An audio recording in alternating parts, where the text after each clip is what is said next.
জায়নামাজ নাও পান, খালি রাজপথেই আপনার দাঁড়িয়ে সালাত আদায় করবেন, তাতে কোনো সমস্যা হবে না। এবং বাকি আন্দোলনরত বন্ধু যারা রয়েছে তাদেরকে রাস্তার দুই ধারে ব্যারিকেডটা ঠিক মতো রেখে আপনাদেরকে সেখানে অবস্থান করতে হবে।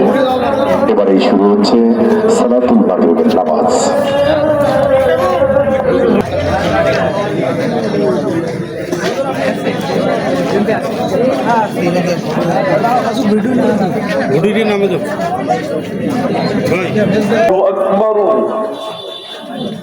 সুপ্রিয় দর্শক, দেশ বিদেশের যে প্রান্ত থেকে দেখছেন,